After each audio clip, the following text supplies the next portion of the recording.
بسم اللہ الرحمن الرحیم۔ السلام علیکم ورحمۃ اللہ وبرکاتہ۔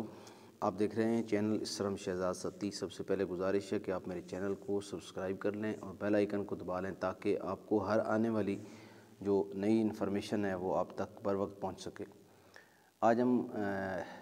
بات کریں گے ووٹ کے حوالے سے۔ الیکشن کا دورہ ہے، الیکشن ہونے کے قریب ہے، تو مذہبی طبقہ جو ہے وہ اس معاملے میں تقسیم کا شکار نظر آتا ہے کہ یہ جو ووٹنگ سسٹم ہے یعنی جمہوری سسٹم ہے اس کو سپورٹ کیا جائے یا اس کو اوائڈ کیا جائے یا کیا کیا جائے۔ اور دوسری طرف تقریباً پاکستان کے اندر تمام کے تمام جو مذہبی مکاتب فکر ہیں، ہر مکتب فکر سے مختلف علماء اور مختلف تنظیمیں جو ہیں وہ اس وقت اسی الیکشن کے اندر حصہ بھی لے رہی ہیں۔ تو اس میں ایک چیز تو بنیادی ہے کہ جو ووٹنگ سسٹم ہے، موجودہ مروجہ جمہوری سیاست ہے، یہ بلا شبہ جائز نہیں ہے، یہ ایک ناجائز عمل ہے۔ اس کی وجہ یہ ہے کہ اس کے اندر گنتی کا اعتبار ہوتا ہے، افرادی تعداد کا جو اعتبار کیا جاتا ہے، اور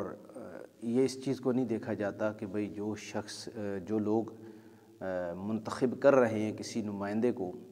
ان لوگوں کی ترجیحات کیا ہیں یا ان لوگوں کا فہم و ادراک اور شعور اور سمجھ بوجھ کس پائے کی ہے۔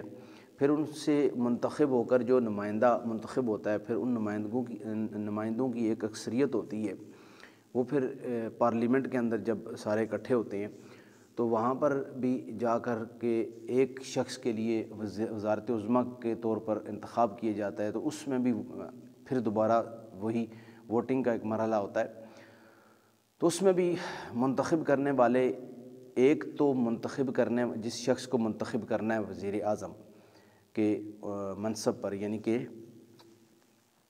چیف ایگزیکٹو جو ریاست کا یا ریاست کا جو سربراہ اعظم شمار ہوتا ہے وہ وزیر اعظم ہے، تو اس کے انتخاب میں معیار کو نہیں دیکھا جاتا یا اسلامی ترجیحات کو جو وہ نہیں مد نظر رکھا جاتا، بلکہ دنیاوی ترجیحات کو مد نظر رکھا جاتا ہے، جس میں اسلامی ترجیحات یا اسلامی جو تعلیمات ہیں یا اسلامی جو بنیادی چیزیں ہیں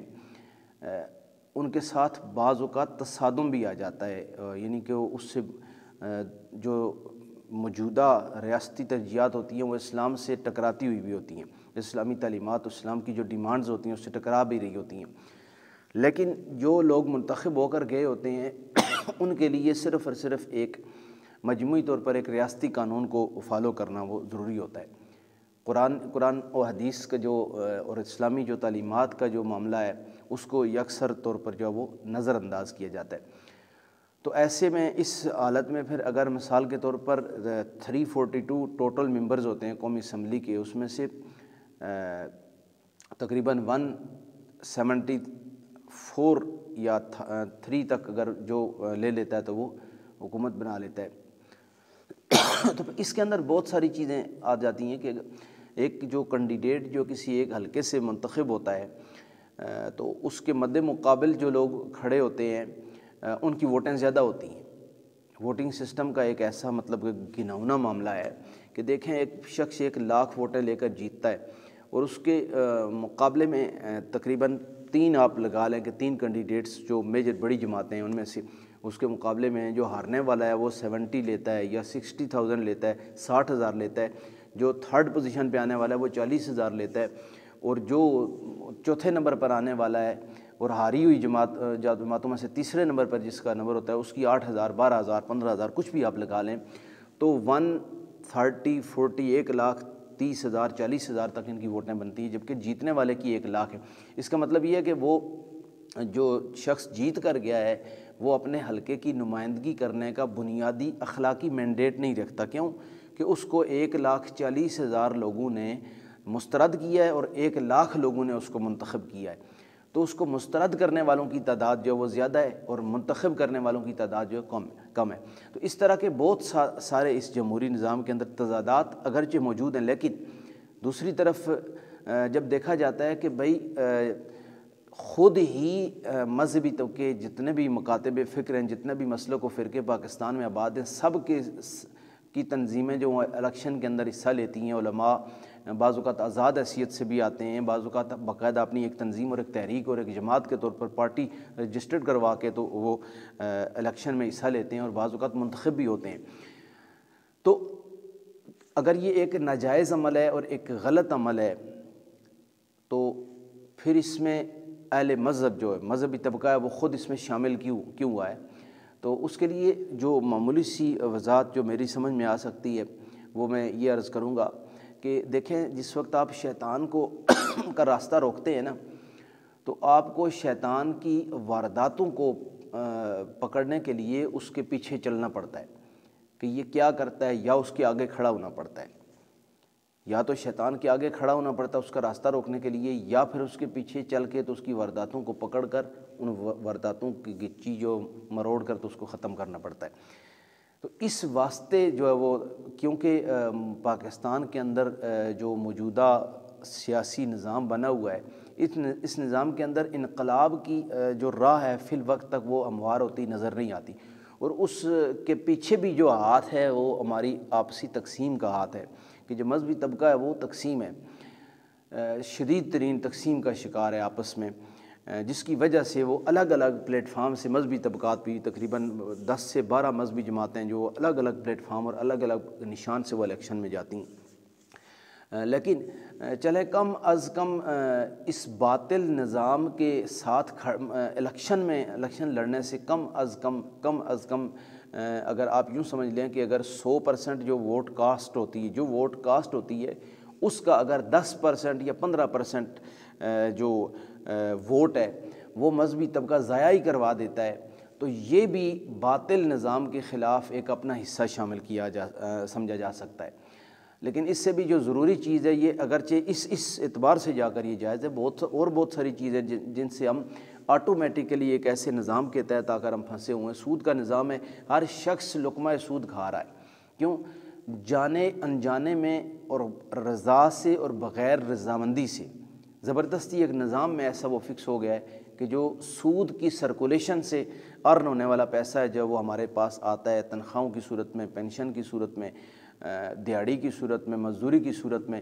تو اس میں کہیں نہ کہیں سود کی آمیزش جو ہے وہ شامل ضرور ہوتی ہے۔ سود سے پاکستان کے اندر کرنسی موجود ہی نہیں ہے، اور جو ارننگ کا جو سسٹم ہے وہ موجود ہی نہیں ہے، وہ پاک نہ کوئی بینک ہے، نہ کوئی ادارہ ہے، نہ کوئی دیگر معاملات ہیں، تو اس میں بھی ہمیں مجبوراً رہنا پڑ رہا ہے۔ تو اسی طریقے سے اس میں بھی مجبوراً، لیکن اس میں ایک استفادہ یہ ہے کہ اگر مثال کے طور پر علماء ہوں گے اسمبلی کے اندر، تو وہ کم از کم کسی بھی غیر شرعی کام پر اگر وہ اپنا کردار نہ ادا کر سکیں، احتجاج اپنا ریکارڈ کروا سکتے ہیں، اور کم از کم قوم کے پاس آگاہی آ سکتی ہے کہ اگر کوئی اسلام کے خلاف کوئی ایکٹ ہوتا ہے یا کوئی کارروائی جو وہ کی جاتی ہے یا اس کے بارے میں سوچا جاتا ہے۔ یہاں تک اس کے جواز کی بات ہے۔ اس کے بعد جو بات ہے وہ بنیادی وہ یہ ہے کہ اگر 1974 کی اسمبلی میں تقریباً 6 سے 7 عدد علماء اور مذہبی طبقے کے لوگ تھے جنہوں نے مل کر تو امتناع قادیانیت آرڈیننس پاس کیا ہے، جس کے تحت قادیانیت جو ہے وہ اسلام سے خارج قرار دی گئی ہے ختم نبوت کے انکار کی بنیاد پر، اور ایک بہت بڑا درینہ مسئلہ پاکستان کا جس سے فتنہ فساد پاکستان میں پہلے سے بہت زیادہ تھا اس کو ہمیشہ کے لیے بند کر دیا گیا۔ تو اس میں جو 6 علماء تھے وہ سب کے سب جو مختلف مکاتب فکر میں سے علامہ شاہ احمد نورانی علیہ رحمہ وہ اس میں بریلوی مکتب فکر سے تھے، مولانا مفتی محمود صاحب تھے، اس کے علاوہ علامہ عبدالستار خان نیازی علیہ رحمہ تھے، اس کے علاوہ آپ دیکھ لیں تو سینیٹر ساجد میر صاحب یا اس طریقے سے اہل تشیع سے بھی لوگ موجود تھے۔ تو وہاں پر 6 لوگ اگر اجتماعیت سے اتنا کام کر سکتے ہیں تو گراؤنڈ لیول پر جب آپ الیکشن کے میدان میں نکلتے ہیں تو الیکشن لڑتے وقت اگر ساری کی ساری جماعتیں اکٹھی ہو جائیں، متفق ہو جائیں اور ایک نشان پر الیکشن لڑیں بھی اور اس کی کمپین بھی کریں اور اس پر اکٹھی محنت بھی کی جائے، تو خیبر سے کراچی تک اگر اجتماع کیا جائے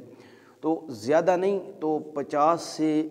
80 سیٹیں کم از کم اہل اسلام کی، مذہبی طبقے کی، علماء کی جو وہ قومی اسمبلی کے اندر ہو سکتی ہیں، اور 50 سے 80 سیٹیں کسی اسمبلی کے اندر کسی جماعت کی اگر ہوں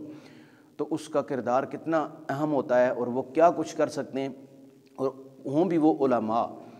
جو ہر چیز ہر رموز سے واقف بھی ہوتے ہیں اور وہ اکتفا بھی جانتے ہیں، وہ سمجھ اور شعور سے بھی مالا مال ہوتے ہیں، تو وہ اگر اس تعداد میں اگر موجود ہوں گے تو وہ اسلام کے بھلے کے لیے بہت کچھ کر سکتے ہیں۔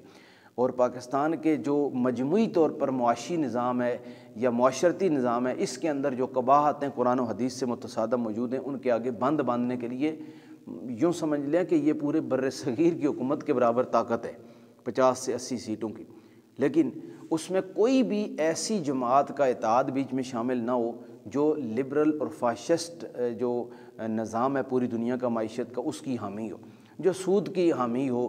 جو بیرونی جو کفار کے ساتھ دوستیاں ہیں یاریاں اس کی حمایت کرنے والی ہو، جو فحاشی اور عریانی اپنی جماعت کے اندر بھی اور اس سے باہر بھی پاکستان کے اندر اس کی حامی ہو، جو سینما گھروں کی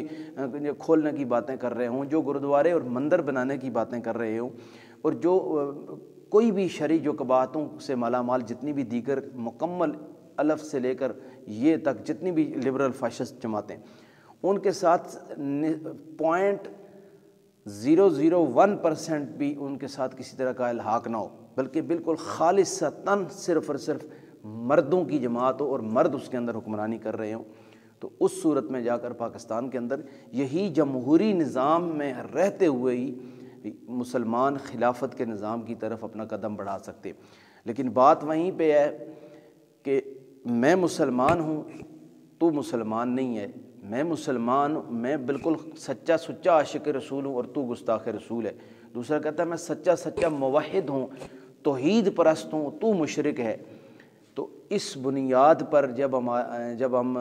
اپنے اندر اس طرح کی نفرتیں رکھیں گے تو پھر قریب نہیں ہوں گے تو اتحاد کیسے ہوگا؟ تو بالآخر ہمیں اس اذان اتحاد کی طرف آنا پڑے گا۔ اللہ تعالیٰ سے دعا ہے کہ اللہ تعالیٰ ہماری خطائیں معاف فرمائے۔ جزاکم اللہ خیرا کثیرا۔